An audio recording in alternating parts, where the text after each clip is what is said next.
Ecco, possiamo dire che la mostra di Gianni Mattu è un evento nell'evento, perché tutto nasce in occasione del Giro d'Italia, quando il pittore propone al liceo artistico una sua creazione che trova nel dottor Antonio Uda, dirigente dell'istituto, un pieno consenso.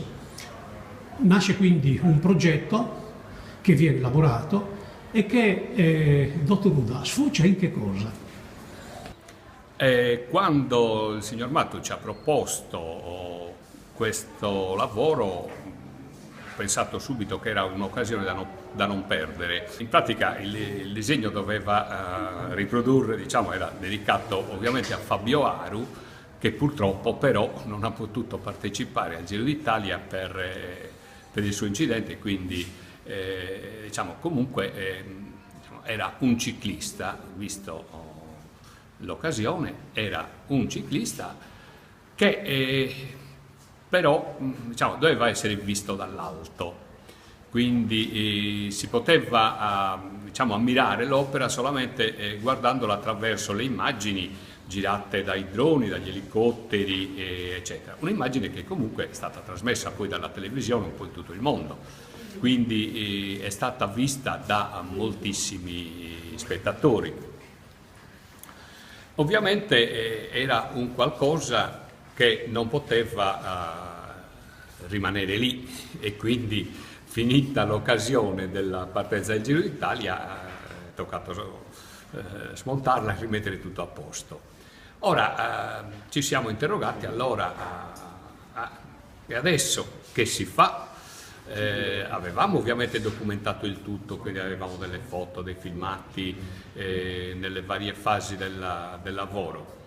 Però allora il signor Mattu ci ha proposto di continuare l'esperienza riproducendo il suo lavoro in un pannello che poi appunto è stato esposto in questa mostra e quindi rimane diciamo anche se non proprio l'installazione in sé, però la riproduzione, l'idea rimarrà sempre con noi, insomma.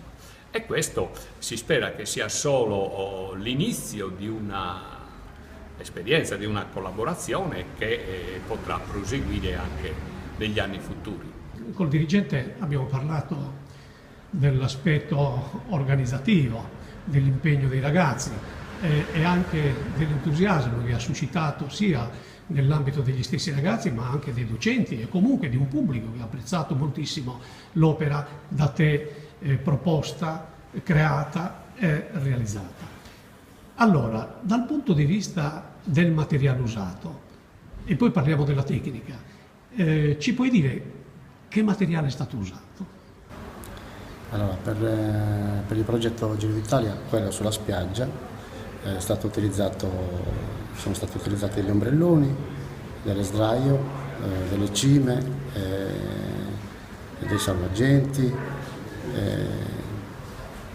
Niente, abbiamo utilizzato 750 ombrelloni, 550 sedie a sdraio da spiaggia, con tutti i colori che servivano per, diciamo così, per il lavoro.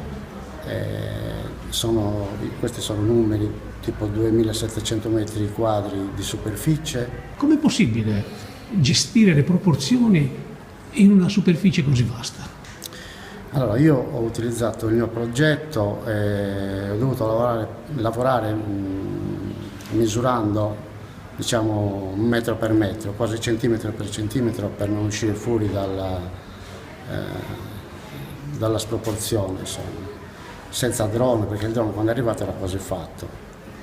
Prima avevamo anche l'intenzione di usare il drone per capire più o meno se stavamo andando bene, però ho lavorato sul mio progetto in pratica, non ho avuto altre soluzioni. Quindi come personale, oltre naturalmente al pittore, all'autore, quante persone c'erano come collaboratori?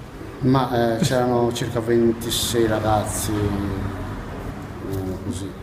hanno lavorato bene, entusiasti, hanno lavorato 12 ore al giorno come me. Questo lavoro è stato fatto in quanto tempo?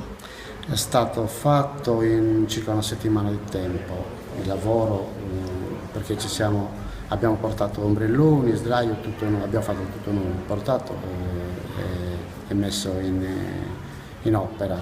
Come è articolata la mostra? La mostra è articolata su 3 temi. Questa parte qua è la parte dei giochi del passato, diciamo così, di un'esperienza anche vissuta, eccetera, che mi hanno appassionato molto e continuano ad appassionarmi. E questi sono sempre dei lavori fatti su tela oppure su tavola o sempre con supporti, con pezzi di juta incollati. Qua addirittura il sacco l'ho rappresentato con la juta incollato, che rimane un po' tridimensionale. Questo è un quadro fatto a spatola con queste 2 bambine che saltano, gioiose. Questo è un quadro che ho presentato l'anno scorso a Cannes, ha preso il 2° premio. Ce ne sono anche altri che sono stati premiati qua, comunque questo è uno degli ultimi. Poi l'altra parte rappresenta i costumi sardi, la donna e